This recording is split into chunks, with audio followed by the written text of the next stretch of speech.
suelo, ¿qué hace? ¿Qué genera en esta estructura cuando yo compacto el suelo? Así es, la tendencia de la compactación es a quitar el aire, el volumen de vacío, disminuir el agua hasta que sea la necesaria como para que logre la cohesión entre las partículas del suelo. Eso es el proceso de compactación. Y obviamente sacar la materia orgánica, que uno va a sacar. El primer trabajo es sacar la materia orgánica, la capa vegetal de arriba. Cuando uno saca la capa vegetal ya le está sacando la materia orgánica. Después, ¿qué se hace? Proceso de compactación, eliminar todo el aire y dejar la cantidad necesaria de agua, que se llama humedad óptima, para que se logre una cohesión perfecta entre las partículas del suelo. ¿Se entendió o no? Ese es el proceso de compactación. Ya, en eso consiste, conceptualmente. Ahora bien, dentro ya de las actividades o el proceso en sí, ahí está el proceso que se hace para llegar a la actividad de compactación. Primero, desbroce y escarificado. Desbroce quiere decir sacar la capa vegetal, ¿no? Después se procede a la removida del material, ¿no? La removida del material si estamos en su rasante y si estamos colocando su base, capa base o su rasante mejorada, tenemos la distribución del material que está aquí. Distribución del material, echarle el agua necesaria y luego compactar. Ese es el proceso de compactación normal, ¿no? Para que ustedes lo tengan en cuenta. La secuencia constructiva de la compactación, ¿cuál es? Lanzamiento y desparramado del material. Una vez ustedes tienen ya terreno natural, comienzan con la primera capa. ¿Cuál es la primera capa? ¿Cuál sería la primera capa? Si tenemos terreno natural. ¿Terreno natural es lo mismo que subrasante mejorada o no? No. Ya, ¿qué es subrasante mejorada? Cuando el suelo no cumple con las características. Ya. ¿Y qué es terreno de fundación? El terreno natural. Ya, yo quiero que esto se entienda bien para que los conceptos queden bien claros. Terreno de fundación se llama cuando el terreno natural, si llegamos a ese nivel, cumple con todas las condiciones de CBR, tipo de suelo, que es el empleo de especificaciones, ¿no? Si cortamos y ese terreno natural cumple con esas especificaciones, ese es mi terreno de fundación. Pero si cortamos y ese terreno natural no cumple con el CBR, no cumple con la geometría y tenemos que hacer cambio de material, ¿qué se llama esto? Bastante mejorada y al mismo tiempo se llama terreno de fundación. O sea, el terreno de fundación puede ser un terreno natural que cumple con todas las condiciones o puede ser una subrasante mejorada. ¿Se dan cuenta, no? Eso es terreno de fundación. ¿Ya?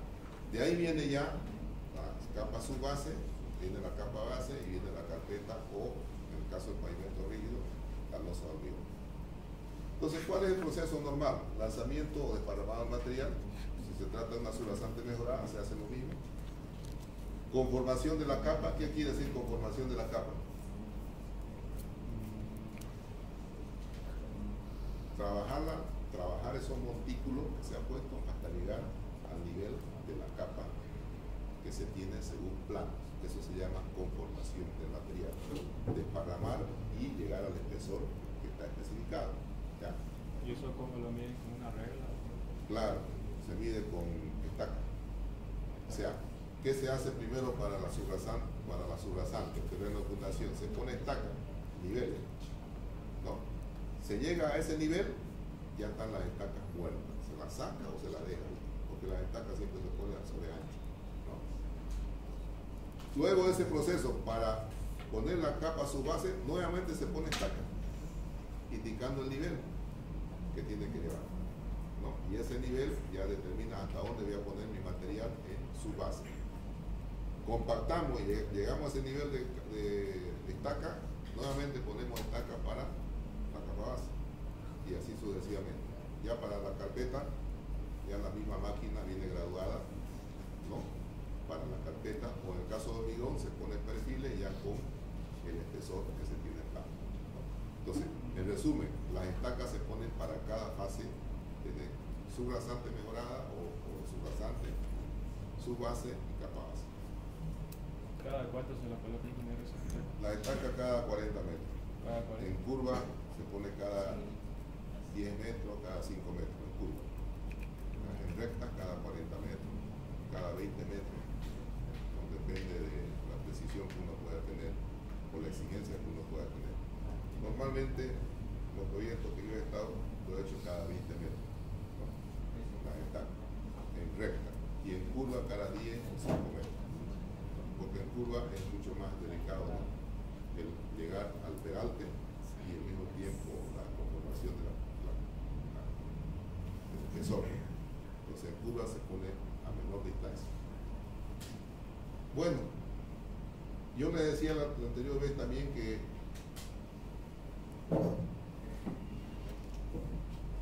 esto es importante que sepan. Si tienen ustedes el espesor del plano, el espesor del proyecto, cualquier capa que se tiene, tienen un espesor compactado, ¿no? Y aquí ustedes tienen que poner un espesor suelto cuando conforman eso, que tienen que ser un poquito mayor a este, ¿no? ¿Se acuerdan? Que determinamos ese espesor suelto. Sí. Y aquí hacen un resumen para que ustedes en obra puedan poner este espesor suelto, es decir, su estaca para llegar a este nivel. ¿Qué tienen que hacer? El espesor suelto es igual al espesor compactado que están en el plano, multiplicado por la densidad compactada sobre la densidad suelta. Este dato es importante, ¿no? Para que en obra ya pongan su espesor suelto, ustedes aplican esta fórmula. Es igual a espesor compactado, densidad compactada sobre densidad suelta. ¿De dónde sale eso? Densidad es igual a masa sobre volumen, ¿no? La masa es igual a densidad por volumen. Dijimos que la masa se mantenía tanto en banco, suelto, como compactado, ¿no? De ahí sale esta fórmula, que ya la hemos llevado en la primera clase. Entonces, el espesor suelto es igual al espesor compactado multiplicado por densidad compactada sobre densidad suelta. ¿Se entiende o no? Bueno. Sí.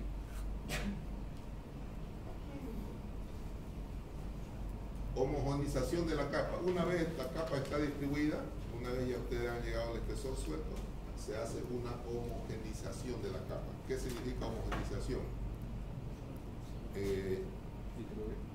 Entrar con un tractor agrícola. ¿Han visto los tractores agrícolas? Que tienen esos discos de acero, ¿no? Entonces ahí se mete el tractor agrícola. ¿Para qué? Para deshacer esos terrones. Homogenización quiere decir que todo sea homogéneo, ¿no? Entonces se mete el tractor agrícola para que todo el material sea homogéneo. Entonces a eso se llama homogenización.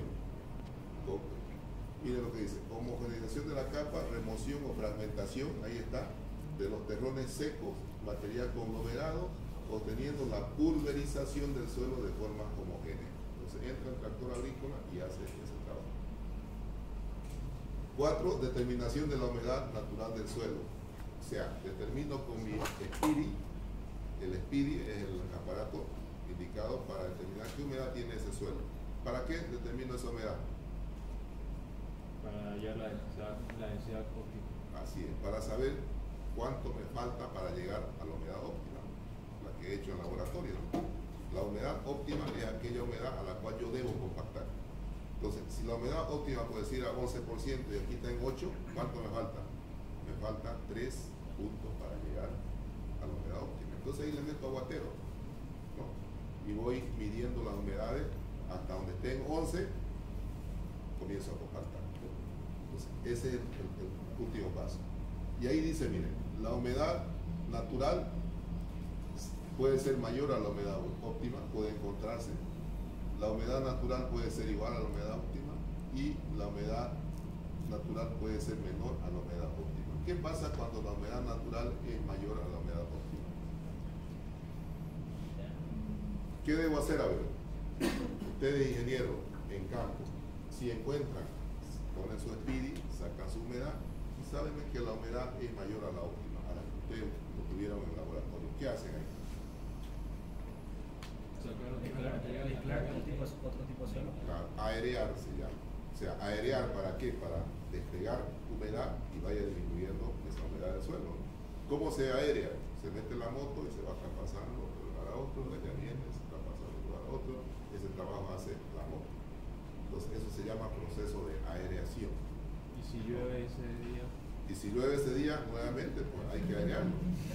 ¿No? O sea, esos eventos son normales. ¿Qué tienen que hacer ustedes cuando estén trabajando en carretera? Es buena pregunta porque a veces nos reímos, pero tiene su contenido. Miren ustedes cómo es.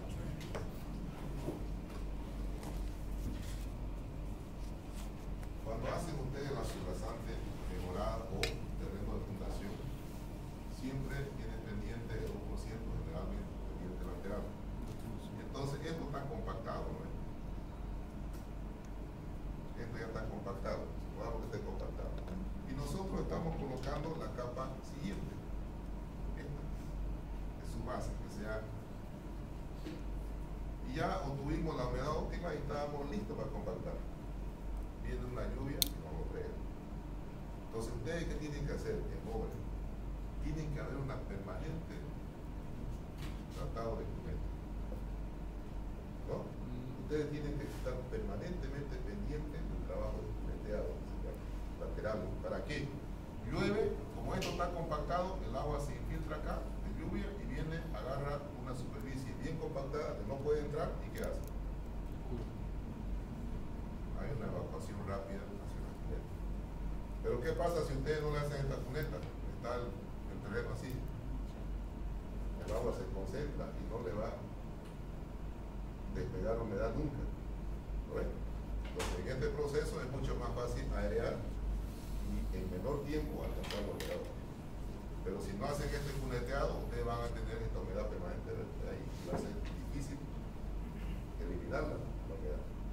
Entonces este trabajo es muy importante y tomen en cuenta cuando estén en obra. El trabajo de cuneteado es sumamente importante que ustedes mantengan esa actividad. Entonces, si la humedad natural es mayor a la óptima, ustedes lo aerean ese material antes de llegar a la óptima. Si la humedad natural es igual a la óptima, ¿qué hacen? De una vez le meto el compactador, ¿no? Estamos en el proceso óptimo. Entonces ahí le metemos el compactador. ¿Y qué pasa si la humedad natural es menor a la óptima? Ahí le meto aguatero para llegar a la óptima. Miren qué tan importantes son los ensayos laboratorios, ¿no? O sea, eso nos marca la normativa para el trabajo de campo. Y a veces no le damos importancia. Todos han pasado ya suelo, ¿no? Suelo 1 y suelo 2, ¿no? ¿Y saben bien de qué consiste este ensayo? ¿Sí? Es el proctor, ¿no? El proctor. Con este proctor yo determino la humedad óptima y la densidad seca máxima. Es decir, este gráfico me da los valores con los que yo debo trabajar en la obra. Eso yo tengo que tener esto en mi carpetita en obra. Si no, a ver cuál es la humedad óptima para este tramo. Ya. No va a ser la misma para la subrasante, la humedad óptima no va a ser la misma para su base, ni va a ser la misma para capa base. Van a ser diferentes porque los materiales son diferentes. A ver, si han pasado suelo 1, aquí es igual a la densidad seca.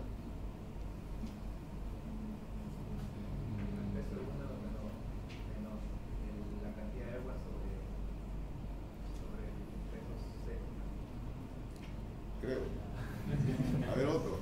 Aquí igual la densidad seca, la que sacamos aquí.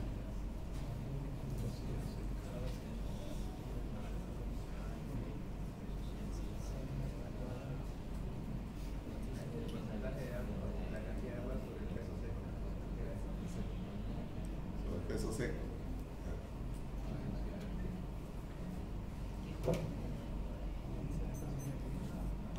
La humedad es fácil, digamos. ¿Cuánto en porcentaje se le va incrementando de agua? ¿Cada cuánto? Cada 2, 6, 8. 5, 8, ¿quién la más?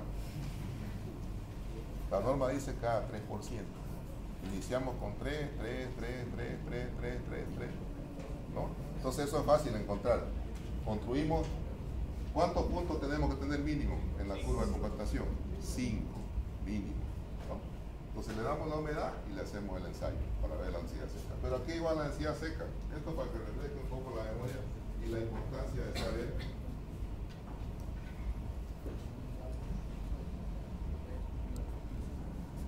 densidad seca igual a densidad húmeda 1 más la humedad, sobre 1 más humedad. De ahí sale este dato acá. ¿Ya? Entonces, es muy importante los ensayos laboratorios. Yo les aconsejo a ustedes de que en su tiempo de estudiantes vayan al laboratorio y repasen todos estos ensayos, porque en obra esto es normal, esto ustedes deben saber. ¿Cómo van a mandar ustedes si no saben? ¿Cómo lo van a mandar al de suelo? Ustedes tienen su colaborador que es un técnico en suelo, pero si le pasa un reporte ustedes no van a saber dónde viene eso, ¿no? Entonces ustedes como ingenieros tienen que adelantarse y saber de dónde viene cada, ¿no? Entonces densidad seca es ahí, es densidad húmeda 1 más la humedad. Aquí igual la humedad, peso húmedo menos peso seco sobre peso seco, y si queremos el porcentaje multiplicamos por 100, pero ahí no viene el porcentaje, sería 100 multiplicado por 100. ¿Está bien? Bueno, entonces este ensayo de Proctor es muy importante que ustedes sepan manejarlo bien. ¿Cuánto tipo de energía de compactación hay para el Proctor? 2. ¿Cuál es? T99, T180. ¿Cuál es el más rígido? El T180. Entonces el T180 se utiliza en carretera. El T99 se puede utilizar en obras urbanas, aquí en las ciudades. Hay mucho tráfico pesado, ¿no? Pero el T180 es el utilizado en carretera. ¿Ya? Bueno, le voy a hablar un poquito sobre lo que habíamos hablado anteriormente. Decía que primero es el cargado de la plataforma. En este caso ya está su rasante mejorada, ya está. Estamos haciendo una subbase, ¿no? Estamos colocando el material. Conformación de la capa, que decíamos, eso es conformar, llegar a distribuir el material de tal manera que lleguemos al espesor suelto del proyecto. ¿Cuál es el espesor suelto del proyecto? Lo teníamos la formulita, ¿no? Espesor compactado, explicado, así es. Entonces, para llegar a ese espesor suelto, metemos la moto y conformamos el material. ¿Metemos el aguatero sí o sí o no? Depende, ¿no? Si la humedad natural de ese terreno es menor a la óptima, metemos el aguatero. Y si no es menor, si es mayor, metemos la moto nuevamente a agregar hasta llegar a la óptima. ¿Está claro, no? Y si es menor a la óptima, ya metemos aguatero para llegar a la óptima. Y luego metemos el compactador. En el caso de material cohesivo, se mete el pata de cabra, que es el indicado para materiales cohesivos, con presencia de material plástico, ¿no? Un A1-4, un A6, ¿no? Un A4 con índice de grupo. Entonces, y si es arenoso, metemos el compactador liso o el neumático, ¿no? Si es arenoso, metemos el compactador liso o el neumático, cualquiera de los dos. Y finalmente, dirán ustedes, ¿para qué metemos eso una vez está compactado? ¿Para qué metemos eso? Porque el sol le quita humedad. Exactamente. Si esa es una subbase, por ejemplo, o de repente ya en la capa base esperando la carpeta o esperando la losa, si ustedes lo dejan así nomás, el terraplén ya compactado, ella va perdiendo humedad por la presencia del sol en lugares muy calurosos, ¿no? Va perdiendo humedad. ¿Y esa humedad cuál es? De la óptima, ¿no? Entonces, ¿qué hacemos? Regamos esa superficie para que no pierda humedad. Ya no le va a entrar, usted dirá, le va a entrar agua ahí para el levante. No, solamente va a cubrir que no haya evaporación del agua, solamente en la parte superior, nada más. Pero se hace ese proceso, hay que regar.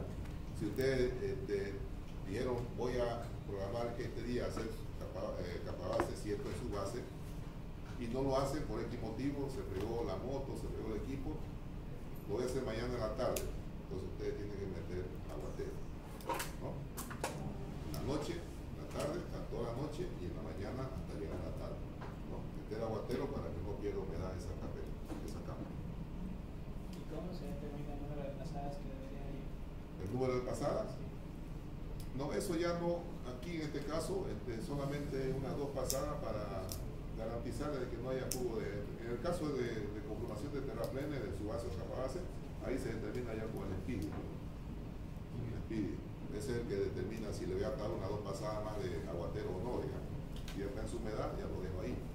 Entonces, ¿por qué le colocan a veces una tela encima de cuando ya está compactado? ¿De qué? ¿De capa base? No, cuando ya está todo acabado, le suelen colocar una tela ahí en la carretera. Ya, en el caso de pavimento flexible, se pone una geomalla, se llama. Después de la inclinación, se pone una geomalla para evitar el agrietamiento por retracción, ¿no? Cuando hace mucho calor, se pone una geomalla para el caso de pavimento flexible. Para el caso de pavimento rígido, no es necesario.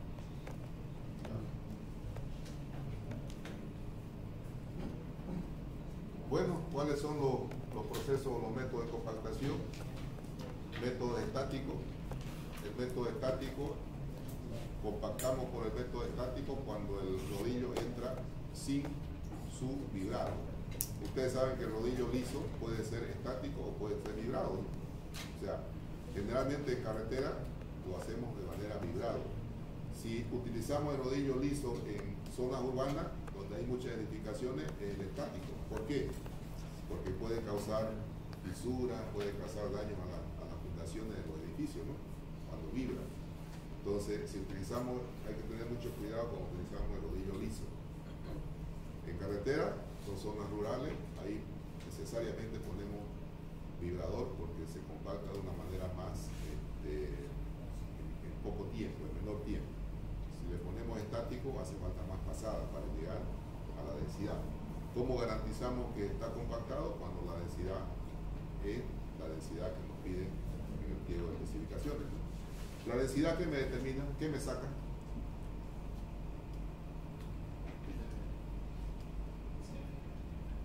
¿Qué saca la densidad? O sea, el ensayo de cono de arena, ¿qué me saca? La densidad en campo, pero ¿qué densidad es? La densidad seca. Se la divide entre la densidad seca del laboratorio y ese es el porcentaje que dice densidad tiene que ser entre 95 y 100%, ¿verdad? Pues cumpla, ¿no? El pliego. O sea, ese valor que dicen la densidad tiene que estar entre 95 y 100% quiere decir que la densidad seca de campo dividida entre la densidad seca de laboratorio tiene que ser mayor al 95%. Eso quiere decir. ¿Está bien? ¿Se entiende o no? Bueno, entonces podemos hacerlo de manera estática o de manera dinámica. ¿Y qué pasa con el tratador por amasamiento? Aquí hay una limitante. Por amasamiento nosotros tenemos que darle o conseguir un compactador cuando tenemos material muy cohesivo, ¿no? Por ejemplo, yo le decía que en terraplene podemos poner material arcilloso porque su CBR nunca va a estar saturado. La arcilla tiene un CBR bajo cuando está saturado. Cuando hacemos el proctor, ¿cuántos días lo ponemos a reposar el espécimen a agua? ¿Cuántos días?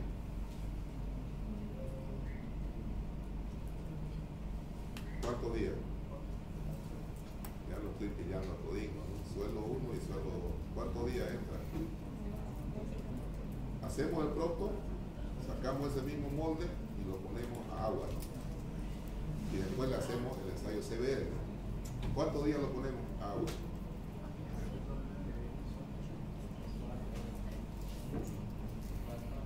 ¿Quién nada más? ¿Cuántos días? 4 4 días. 4 días a agua. Y le hacemos el ensayo de CBE en esas condiciones, ¿no? Miren ustedes, si nos ponemos 4 días la arcilla a agua, el CBE va a ser ¿cuánto? Va a ser nada prácticamente, lo que se va a hundir, bueno, listo, se va a hundir porque la arcilla va a estar prácticamente en estado plástico. Pero esas son en las peores condiciones. Si yo hago un ensayo de arcilla seca, su CBE es altísimo. Entonces, cuando ustedes hacen una compactación, pueden hacer una compactación de una arcilla con su humedad óptima en el laboratorio. Y esa compactación tiene que hacerla con pata de cabra. Y ese material arcilloso, ¿dónde entra? En terraplenes, no en excavaciones. Terraplenes quiere decir cuando uno hace esto. ¿Por qué? Porque el agua va a venir y va a fluir, ¿no? No está confinado, no va a llenar de agua ese sector. Podemos hacer terraplenes con material arcilloso. Entonces lo compactamos con pata de cabra y la particularidad aquí es que el espesor que vamos a preparar de compactación tiene que ser igual a ¿qué? A la altura de los dientes del pata de cabra, ¿no? ¿Sí o no? Tiene que ser a la altura de ese diente, porque tiene que entrar todo la pata dentro del espesor que estamos compactando.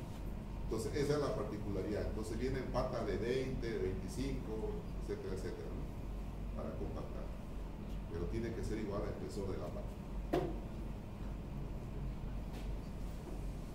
Y podemos también hacer la compactación dinámica con rodillo liso. Ya he explicado un poco sobre las humedades. Número de pasada. Ya le he explicado también el número de pasada. ¿A qué igual el número de pasada? Fíjense. O sea, ¿cómo sé yo que